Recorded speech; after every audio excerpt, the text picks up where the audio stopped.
ചോദ്യം ചോദിച്ചുകൊണ്ട് തുടങ്ങാം. എൻ്റെ വീട്ടിലെ മാങ്ങാമരത്തിലേക്ക് അയൽവക്കക്കാരൻ്റെ മകൻ കല്ലെറിഞ്ഞാൽ അവനെ അവൻ്റെ വീട്ടിൽ കയറി ബലമായി പിടിച്ച് എൻ്റെ വീട്ടിൽ കൊണ്ടുവന്ന് ചോദ്യം ചെയ്ത് ശിക്ഷിക്കാൻ എനിക്ക് അവകാശമുണ്ടോ? ഇല്ല എന്നാണ് നമ്മുടെ ഉത്തരമെങ്കിൽ ഇന്ന് അമേരിക്ക ചെയ്യുന്നത് എന്താണ്? വെനസ്വേലൻ പ്രസിഡന്റ് നിക്കോളാസ് മഡുറോയെ അവരുടെ നാട്ടിൽ കയറി അമേരിക്കൻ പട്ടാളം പിടികൂടി സ്വന്തം രാജ്യത്ത് കൊണ്ടുപോയി വിചാരണ ചെയ്യുമെന്ന വാർത്ത ലോകം മുഴുവൻ ചർച്ച ചെയ്തുകൊണ്ടിരിക്കുകയാണ്.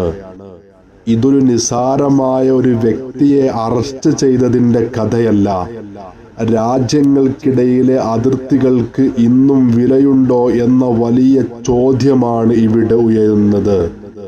എൻ്റെ മാങ്ങാമരത്തിലേക്ക് അയൽവക്കക്കാരൻ്റെ മകൻ കല്ലെറിഞ്ഞു. അത് തെറ്റാണ്, സംശയമില്ല. പക്ഷേ അതിൻ്റെ പേരിൽ ഞാൻ അയൽവക്കക്കാരൻ്റെ വീട്ടിലേക്ക് കയറി കുട്ടിയെ പിടിച്ച് എൻ്റെ വീട്ടിൽ കൊണ്ടുവന്ന് ശിക്ഷിക്കാമോ? അതൊരിക്കലും സാധ്യമല്ല. നമ്മൾ ചെയ്യേണ്ടത് നാട്ടിലെ മുതിർന്നവരെ വിളിക്കുകയാണ്, അല്ലെങ്കിൽ പോലീസിലേക്കോ കോടതിയിലേക്കോ പോവുകയാണ് ചെയ്യേണ്ടത്.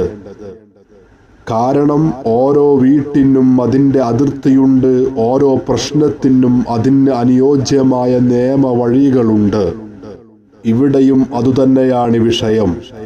മഡൂറോ കുറ്റം ചെയ്തിട്ടുണ്ടെങ്കിൽ അത് തെളിയിക്കണം, നിയമപരമായി നേരിടണം. പക്ഷേ ഒരു രാജ്യം മറ്റൊരു രാജ്യത്തിൻ്റെ അകത്ത് കയറി അവിടുത്തെ ഭരണാധികാരിയെ പിടിച്ചു കൊണ്ടുപോകുന്നത് നീതിയല്ല, അത് അക്രമമാണ്. ഇന്ന് അമേരിക്ക പെരുമാറുന്നത് ഒരു നീചനായ ഏകാധിപതിയെ പോലെയാണ്. കയ്യിൽ വടി കിട്ടിയവൻ വഴിയിലൂടെ പോകുന്നവരെ എല്ലാം അടിക്കുന്നത് പോലെയാണ്. കയ്യിൽ ചുറ്റിക പിടിച്ചവന് എല്ലാം ആണിയായി തോന്നുന്നത് പോലെയാണ്. ഇവിടെ നിയമങ്ങൾ മരിക്കും, അതിർത്തികൾ മായും. ഇന്നത് വെനസ്വേലയിലാണെങ്കിൽ നാളെ മറ്റൊരു രാജ്യം. ലോകം മുന്നോട്ടു പോകേണ്ടത് ഇങ്ങനെയാണോ? ഇവിടെ നമ്മൾ ആശങ്കപ്പെടേണ്ടതില്ലേ?